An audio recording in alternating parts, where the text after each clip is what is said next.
સત શબ્દને. તો આ સત શબ્દ એવું દરેક સંત મહાત્માઓ કહી ગયા. સત શબ્દ, વચન અને સતનામ, આ ત્રણ વ્યાખ્યામાં આપણે આવે છે. સતનામ, સતવચન અને સત શબ્દ.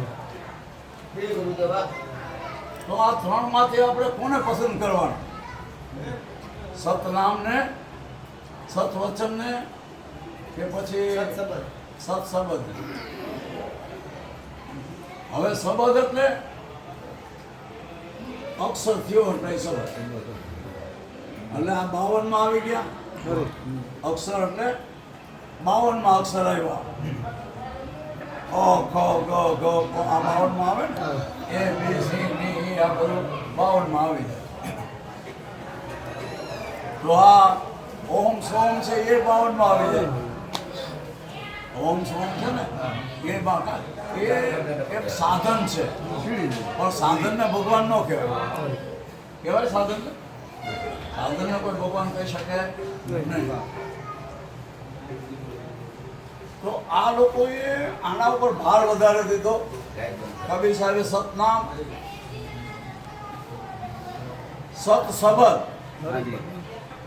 એ નાનક સાહેબે કીધું, આપણા ગોરખઘરાણામાં કીધું. ત્યાર પછી એમ કે આપણા ભક્તોએ પણ કીધું.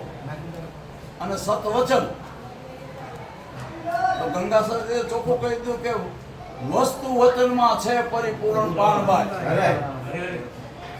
વસ્તુ વચનમાં છે પરિપૂર્ણ પાણબાઈ. એ છે ભક્તિનું અંગ. હા, એ છે ભક્તિનું વચન છે, ભક્તિનું અંગ. હા, છે ભક્તિનું અંગ. વચન છે. હા, વચન છે ભક્તિનું અંગ. ગંગા સતી એમ કરી બોલ્યા કે કરવો વચનવાળાનો સંગ. જે આને કોઈ જાણતું હોય, આને સમજતું હોય તો એની સંગતમાં બેહવામાં માન. હવે આને કોઈ જાણતું ન હોય, સમજતું ન હોય તો આપણે એની પાસે માથાકૂટ કરી મેળ ખાય ન ખાય. કારણ કે એ કંઈક 52 માં કહેતો હોય ને આપણે 52 રમતા હોય તો મેળ ખાય નહીં. તો સંતોએ આપણને 4 જાતનું મુખનું દાન કર્યું છે. કેટલા? 4 મુખ. જીવમુખ, માયામુખ, બ્રહ્મમુખ અને ગુરુમુખ. હવે આપણે જીવમુખની જો વાત કરી અને કોઈ બ્રહ્મમુખની વાત કરી ભેળો થાય? બ્રહ્મની વાત કરીને બ્રહ્મમાં જ આવે તો એ મેળ ખાય. જીવમુખ આવે ત્યારે જીવમુખની અંદર આવે તો જીવમુખની મેળ ખાય. પણ હું જીવમાં પડ્યો ને તમે બ્રહ્મમાં પડ્યો તો એ મેળ ખાય નહીં. એમાં વાદ વિવાદ ઊભો થાય.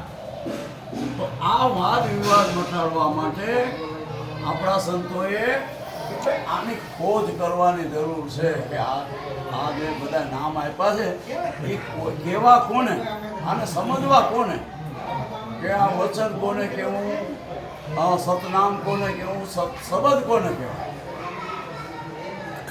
તો 52 પાયડા તો ના પડે છે.